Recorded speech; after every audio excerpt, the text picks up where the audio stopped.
nabadgelyo saaxiibayaal kuna soo dhawaada wararka caalamka iyo Soomaalida qodobada ugu waaweyn ee warkayaga aad ku daawan doontaan waxaa kamid ah Mahad Maxamed Salaad oo amar ku bixiyay in xabsiga la dhigo taliye sirdoon oo diiday inuu hogaamiyo weerar lagu qaado guriga oo Muqdisho uu ka degan yahay Maxamed Cabdilaahi Farmaajo madaxweynihii hore Soomaaliya iyo taageerayaasha nabad iyo nolol oo isugu soo baxay magaalada Muqdisho haddaba wararkii ugu dambeeyay xaaladda guriga uu Muqdisho ka degan yahay oo dhufeys la isugu jiro xog iyo macluumaad aynu ka helnay ayaan halkan idinkugu soo gudbin doonaa amniga madaxtooyada oo weli qalqal laga dareemayo baaritaano ka socday ciidamo gudaha u galay xafiisyada madaxweyne xasan sheekh iyo ra'iisul wasaare xamse xubno xiriir dowlad leh al-shabaab oo la ogaaday inay ka shaqeeyaan villa Soomaaliya iyo baaritaano ku socdo su'aalana laga weydiinayo sababta ay ku soo galeen madaxtooyada iyo waliba xasan sheekh oo safar degdeg ah uga baxay dalka xilli xaalad xasaasi iyo dagaal uu ku jiro wadanka maxay tahay ujeedka safarka iyo xog sir oo laga helay intaasi daawadayaal waxay ahaayeen qodobadii warka ugu waaweynaa markana waxaad ku soo dhawaataan iyagii ofisan aynu ku horeynay taliyaha nabad sugidda Soomaaliya Mahad Maxamed Salaad ayaa amar ku bixiyay in xabsiga la dhigo taliye Maxamed Xasan oo hogaamiye u ahaa ciidanka niise ee waran la yiraahdo Maxamed Xasan ayaa habeen hore laga qaaday hotelka Dikel ee magaalada Muqdisho waxaana sababta loo xiray taliye Maxamed Xasan lagu sheegay inay tahay in weerar lagu qaado guriga magaalada Muqdisho ka degan yahay Maxamed Cabdilaahi Farmaajo gaar ahaan agagaarka garoonka diyaaradaha Aadan Cadde ee magaalada Muqdisho taliyahan la xiray ayaa horey sidaan oo kale loo xiray amar ku aadan inuu diiday weerar lagu qaado madaxweynayaashii hore ee Soomaaliya Xasan Sheekh iyo waliba Sheekh Shariif xilligii ololaha doorashada isla markaana ay socdeen banaanbaxyada lagu diidanaa muddo kororsigii Maxamed Cabdilaahi Farmaajo uu sameeyay xilligaas ay ku sugnaayeen madaxda markaasi musharaxiinta ahaa hotel Maa'ida ee magaalada Muqdisho Mahad taliyaha nabad sugidda Soomaaliya ayaa amray in xabsiga la dhigo taliye Maxamed Xasan kaas oo lagu eedeeyay inuu diiday u adeegista hay'adda Niisa taliyahan ayaa lagu xiray xabsi nabad sugidda ku leedahay gudaha garoonka diyaaradaha ee magaalada Muqdisho halkaas oo taliyaha lagu hayo Mahad Maxamed Salaad ayaa ilaa hadda beegsi aan kala joogsi lahayn ku haya saraakiisha hay'adda Niisa ee la soo shaqeeyay Fahad Yaasiin iyo Farmaajo waxaana gabi ahaanba isbedel lagu sameeyay saraakiisha ciidanka Niisa ee xarunta Habarqadiijo ka talinaysay sidoo kale xogo sirdoon aan helnay ayaa sheegaya in xubno Niisa ka tirsan oo gacan saar la lahaa taliskii Farmaajo dalka isaga carareen qaarkood ayaa hadda waxay ku sugan yihiin dalka Turkiga halkaas oo ay ku sugan yihiin xubnaha ugu sareeya xisbiga nabad iyo nolol Fahad Yaasiin Xaaji Daahir ayaa saameyn weyn uga tagay hay'adda Niisa wuxuuna ka tagay hay'ad xoog badan oo sirdoonada dariska ay ka cabsadaan Mahad Maxamed Salaad oo kalsooni buuxda ka haysta madaxweyne Xasan Sheekh ayaa la yimid qorshe cusub oo dagaal adag loogu qaadaya haraadigii Farmaajo sida ay xaqiijinayaan ila wargala ciidamada ammaanka dowladda Soomaaliya gaar ahaan kuwa Niisa ayaa xabsiga dhigay taliyaha hoggaanka caafimaadka hay'addaasi ciidamada Niisa ayaa looga fadhiyay inay dardargeliyaan howlaha sugidda amniga iyo waliba ugaarsiga xubnaha ururka al-shabaab ciidamada Koofi Gaduud dhinaca kalena ciidamada Koofi Gaduud ayaa weli howlgala iyo xuraansi ka wada gudaha madaxtooyada Soomaaliya halkaas oo ay degan yihiin saddexda mas'uul ee ugu sareeya dalka sida madaxweynaha ra'iisul wasaare Xamse iyo waliba gudoomiyaha baarlamaanka weli waxaa jira cabsi laga qabo in xubno shaqaale iyo askar isugu jiro oo looga shakisan yahay inay xiriir dhow la leeyihiin al-shabaab ay weli ka shaqeeyaan gudaha madaxtooyada villa Soomaaliya warar soo baxaya ayaa waxay sheegayaan in markaasi xubno ka tirsan al-shabaab looga shakiyay inay ka dhex shaqeeyaan xarunta madaxtooyada Soomaaliya oo ay degan yihiin madaxda ugu sareysa dalka iyo xubno saraakiil oo dowladda ka tirsan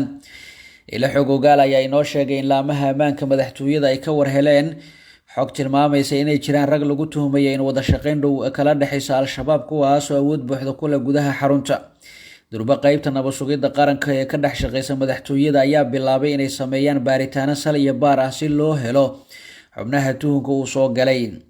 sargaal ka tirsan ilaalada madaxtooyada oo ka gaabsaday magaciisa ayaa inoo sheegay inay xogtaasi jirto isla markaana hay'adaha amnigu ay baaritaano degdeg ah ku dhaqaaqeen madaxda ugu sareysa ayaa horey u cadeeyay inay jiraan xubno ka tirsan dowladda wada shaqeyn dhow leh al-shabaab kuwaas oo siiyay xogaha iyo macluumaadka ay uga baahdaan dowladda dhexe ururka al-shabaab ayaa dhowr jeer oo hore weerar ku qaaday madaxtooyada Soomaaliya iyo deegaanada ku xeeran inkastoo u suurtagelin inay madaxtooyada gudaha u galaan dhawaana ciidamada ammaanka ee madaxtooyada ayaa gacanta ku dhigay agaasimo waaxeed markaasi mar dhow la magacaabay kaas oo la ogaaday inuu xiriir dhow la leeyahay ururka al-shabaab kaas oo ciidamada gacanta ku dhigay baaritaano ku sameeyeen kadib ay ogaadeen inuu gacan saar weyn la lahaa ururka al-shabaab. agaasimo waaxeedkaasi ayaa la sheegay in markii la ogaaday kadib uu isaga baxsaday markaasi madaxtooyada isagoo weli ku sugan magaalada muqdisho halkaasna ku dhuumaaleysanaya. xafiisyada madaxweynaha iyo ra-iisul wasaaraha iyo gudoomiyaha baarlamaanka ayaa baaritaano xoogan lagu sameeyey iyadoo madaxda ugu sareysa dalkana ay markaasi awoodi waayeen inay ku tukadaan markaasi masjidka shuhadada ee ku dhex yaala gudaha madaxtooyada Soomaaliya. dhinaca kalena madaxweynaha jamhuuriyadda federaalk ee Soomaaliya ayaa safar degdeg ah uga baxay dalka iyadoo xaalad xasaasi iyo dagaal uu ku jiro dalka isla markaana ay markaasi ururka al-shabaab ay wajahayaan duulaankii ugu weynaa. madaxweyne xasan sheekh maxamuud iyo wafdi uu hogaaminaya ayaa u ambabaxay dalka Mareykanka halkaas uu kaga qaybgeli doono meertada 77aad ee golaha loo dhan yahay qaramada midoobay. meertadan oo soconaysa inta u dhaxaysa 13 ilaa 27 bishan ayaa lagaga arinsanaya yareynta saboolnimada iyo xasilooni darada, horumarinta waxbarashada, shaqo abuurka dhalinyarada, xal u helidda masiibooyinka dabiiciga iyo xuquuqda dadka laga tirada badan yahay. madaxweyne xasan sheekh iyo wafdigiisa ayaa golaha loo dhan yahay qaramada midoobay waxay hordhigayaan aragtida iyo qorshaha dowladda federaalka ee la xiriira la dagaalanka saboolnimada iyo argagixisada. shacabka Soomaaliyeed ayaa dhibaato badan kala kulmaya argagixisada iyo saboolnimada waxaana la joogaa xilligii laga gacan siin lahaa dowladda Soomaaliyeed inay dhibaatadaasi ka samata bixiso dadkeeda. madaxweynaha ayaa kulamo duceedyo la yeelan doona madaxda dalalka ka qaybgalaya meertada hogaanka hay'adaha iyo ururada caalamiga ee kasoo qaybgalaya meertada 77aad ee golaha loo dhan yahay ee qaramada midoobay si uu u adkeeyo doorka dalkeena uu ku leeyahay fagaarayaasha caalamiga ayaa lagu yiri qoraal Villa Soomaaliya ka soo saartay safarka madaxweynaha. madaxweyne xasan sheekh maxamuud ayaa saacadihii la soo dhaafay ku sugnaa magaalada Nairobi halkaas uu shalay uga qaybgalay caleemasaarka madaxweynaha shanaad ee dowladda Kenya. sidoo kalena isla shalay ayuu kulan gaar ah la qaatay dhigiisa cusub ee William Ruto kadibna markii uu ku soo laabtay magaalada Muqdisho oo isla markiiba u duulay dalka Mareykanka oo uu markaasi kaga qayb galay shirkaasi. dhinaca kalena isla magaalada Muqdisho haddii aynu ku soo laabano ciidamada booliiska ayaa markaasi magaalada Muqdisho gaar ahaan suuqa deegaanka Weedo waxay ku dhex toogteen nin dil iyo dhaawac u geystay qof shacab iyo askar ka tirsanaa ciidamada ammaanka. ciidanka ayaa toogtay ninka geystay dilka iyo dhaawaca labadaasi qof ee mid askariga ahaa waxaana la soo bandhigay meedkiisa oo la kor saaray bistooladii uu dilku ku geystay. taliyaha booliiska qaybta galbeed ee gobolka Banaadir gaashaan la dhexe Yaasiin Nuur Khayre Yaasiin Farey oo warbaahinta kula hadlay goobta lagu toogtay ninkaas ayaa faahfaahin kooban ka bixiyay dhacdadaasi. ciidanka waxay ku guuleysteen in ninkii dilka geysanaya isla goobta ku toogtaan waxaana gacanta ku haynaa hubkii uu dilka ku geystay ayuu yiri Yaasiin Farey.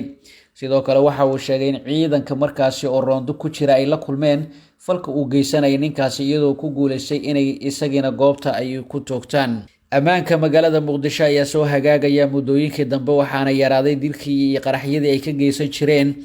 kooxaha argagixisada iyadoo taasi loo sababeynayo kacdoonka shacabka ee gobolada ka haysa kooxda al-shabaab. guud ahaan daawadayaal warka aad kala socoteen channelkan waa nageynta.